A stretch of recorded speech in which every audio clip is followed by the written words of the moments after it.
नमस्ते। आज की इस ऐतिहासिक विश्लेषण में हम इतिहास के सबसे बड़े और सबसे गहरे रहस्यों में से एक की परतें खोलने वाले हैं। चलिए एक पुरातत्वविद के नजरिए से देखते हैं। धूल और मिट्टी के बीच से एक ऐसी विशाल सभ्यता के सुराग ढूंढते हैं जिसके बारे में दुनिया सदियों तक बिल्कुल अनजान थी। जी हाँ, हम बात कर रहे हैं महान सिंधु घाटी सभ्यता की। ठीक है, तो इस चर्चा में हम इन खास पड़ावों से गुजरेंगे। विस्मृत सभ्यता की अचानक हुई खोज, उनके प्राचीन शहरों के मास्टर प्लान, वो व्यापार जिसने इन शहरों को खड़ा किया, उनकी बेहतरीन जल निकासी और प्रशासन, और अंत में इस सभ्यता का वो रहस्यमयी पतन। चलिए सीधा इन अवशेषों की गहराई में उतरते हैं। विस्मृत सभ्यता की खोज। दरअसल इसकी शुरुआत एक बहुत ही अजीब इत्तेफाक से हुई। जरा सोचिए, पंजाब में कुछ लोगों को जमीन के नीचे पकी हुई ईंटें मिलती हैं और उन्हें लगता है कि अरे वाह, मुफ्त का घर बनाने का जुगाड़ मिल गया। उन्हें जरा भी अंदाजा नहीं था कि वो एक पूरी की पूरी प्राचीन सभ्यता के ऊपर खड़े हैं। और यहीं से चीजें दिलचस्प होती हैं। कैसे ईंटों की एक मामूली लूट एक बहुत बड़ी ऐतिहासिक खोज में बदल गई। इस टाइमलाइन को देखिए। 1826 में चार्ल्स मैसन की पहली नजर पड़ने से लेकर 1856 में अलेक्जेंडर कनिंघम के सर्वे और फिर फाइनली 1921 में दयाराम साहनी द्वारा हड़प्पा की विधिवत खुदाई तक, इस तरह से ये विशाल सभ्यता दुनिया के सामने उभर कर आई। अब इस सभ्यता का दायरा सच में होश उड़ा देने वाला है। प्राचीन मिस्र और मेसोपोटामिया का नाम तो हम सबने सुना है, लेकिन सिंधु घाटी सभ्यता का फैलाव उन दोनों से कहीं ज्यादा बड़ा था। उत्तर में जम्मू से लेकर दक्षिण में महाराष्ट्र तक इसका त्रिभुजाकार क्षेत्रफल लगभग 20 लाख वर्ग किलोमीटर में फैला था। आकार के मामले में इसने अपने दौर की बाकी सभी सभ्यताओं को बिल्कुल बौना साबित कर दिया। प्राचीन शहरों के नक्शे। अब जरा जमीन में दबे इन भौतिक साक्ष्यों पर गौर करते हैं। इनसे हमें पता चलता है कि उस समय के लोगों की वास्तुकला और नगर नियोजन यानी अर्बन प्लानिंग को लेकर सोच कितनी ज्यादा एडवांस थी।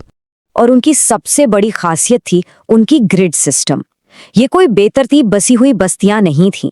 सड़कें एक दूसरे को बिल्कुल समकोण या राइट एंगल पर काटती थीं, जिससे पूरा शहर आयताकार ब्लॉक्स में बढ़ जाता था। चाहे कोई छोटी बस्ती हो या हड़प्पा और मोहनजोदड़ो जैसे बड़े महानगर, ये प्री प्लान्ड इंजीनियरिंग वाली सोच हर जगह साफ दिखाई देती है। और ये शानदार ढंग से दर्शाता है कि उनकी कंस्ट्रक्शन तकनीक कितनी टिकाऊ थी। एक तरफ जहां उस दौर के मिस्र में लोग धूप में सूखी ईंटों का इस्तेमाल कर रहे थे, वहीं सिंधु घाटी के लोग पक्की हुई बेहद मजबूत ईंटों का बड़े पैमाने पर इस्तेमाल कर रहे थे। मेसोपोटामिया में पकी ईंटें थीं जरूर, लेकिन इतने विशाल स्तर पर उनका उपयोग बिल्कुल नहीं होता था। 11.88 मीटर। जी हाँ, मोहनजोदाड़ो के उस मशहूर विशाल स्नानागार या ग्रेट बाथ की लंबाई बिल्कुल इतनी ही है। पकी ईंटों से बना ये ढांचा वास्तुकला का एक मास्टरपीस है। इसमें बाकायदा कपड़े बदलने के कमरे थे, पानी के लिए एक बड़ा कुआं था और पानी निकालने के लिए एक खास आउटलेट या ड्रेनेज भी था। ये किसी खास धार्मिक अनुष्ठान के लिए बनाई गई एक बेहद सटीक और सोची समझी संरचना थी। अब 15.23 मीटर की इस लंबाई को देखिए। हड़प्पा के दुर्ग में मिले ये विशाल अन्नागार या ग्रेनरीज हैं। इन्हें बिल्कुल नदियों के किनारे बनाया गया था। क्यों? ताकि अनाज को आसानी से ट्रांसपोर्ट किया जा सके। ये एक तरह का सेंट्रलाइज्ड स्टोरेज सिस्टम था, जो उस दौर के हिसाब से कृषि और अर्थव्यवस्था को संभालने का एक बेजोड़ नमूना है। व्यापार जिसने शहर बनाए। अब देखिए, इतने बड़े शहरी केंद्रों को खड़ा करने के लिए सिर्फ ईंटें तो काफी नहीं थीं। पत्थर, सीप और कीमती धातुओं की बहुत जरूरत थी।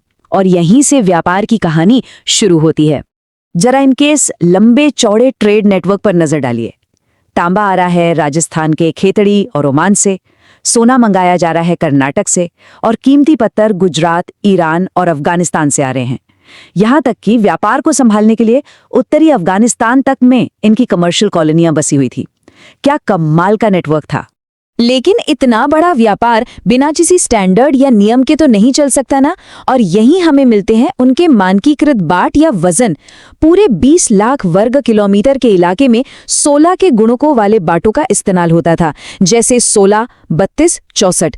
इसके अलावा मोहरों पर एक जैसी लिपि और मन के बनाने की एडवांस टेक्निक, ये सब साबित करते हैं कि उनकी अर्थव्यवस्था बेहद एकीकृत और संगठित थी। जल निकासी और प्रशासन। अब एक पुरातात्विक नजरिए से हमें खुद से ये पूछना होगा कि ये जो ईंटें और नालियां हैं, ये हमें उन लोगों के बारे में क्या बताती हैं जो उस वक्त शासन चला रहे थे। जरा इस इंफ्रास्ट्रक्चर को देखिए। लगभग हर घर में अपना एक निजी कुआं है। घरों का पानी बहकर सड़क की ढकी हुई पक्की नालियों में जाता है, और तो और नालियों की सफाई के लिए बाकायदा मैनहोल भी बने हुए हैं। पानी और साफ सफाई का ऐसा एडवांस्ड मैनेजमेंट उस वक्त दुनिया की किसी भी और सभ्यता के पास नहीं था। तो इसका सबसे अहम निष्कर्ष ये निकलता है कि इतना विशाल और सुनियोजित पब्लिक इंफ्रास्ट्रक्चर किसी केंद्रीय सत्ता के बिना तो बन ही नहीं सकता। कोई ना कोई नगर निगम जैसी संस्था जरूर रही होगी जो इन शहरों की प्लानिंग करती थी, फंड्स मैनेज करती थी और इस पूरे सिस्टम का रखरखाव सुनिश्चित करती थी। सभ्यता का रहस्यमयी अंत। अब हम आते हैं उस आखिरी और सबसे उलझे हुए सवाल पर। जब सब कुछ इतना परफेक्ट था, इतना शानदार था, तो 2600 से 1900 ईसा पूर्व के बीच इन फलते फूलते शहरों को अचानक वीरान क्यों छोड़ दिया गया? सच कहूं तो इसके पतन को लेके कोई एक राय नहीं है। अलग अलग थ्योरीज हैं, जैसे भयंकर बाढ़, जलवायु में आया बदलाव, कोई बड़ी महामारी, आग या फिर इकोलॉजिकल इम्बैलेंस।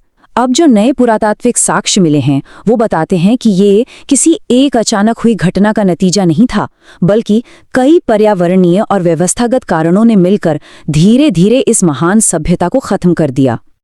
वैसे 20वीं सदी में एक थ्योरी बहुत चर्चा में रहती थी कि किसी हिंसक बाहरी आर्य आक्रमण ने इन शहरों को तबाह कर दिया, लेकिन राखीगढ़ी से मिले कंकालों के हालिया डीएनए विश्लेषण ने इस पुरानी धारणा को सिरे से नकार दिया है।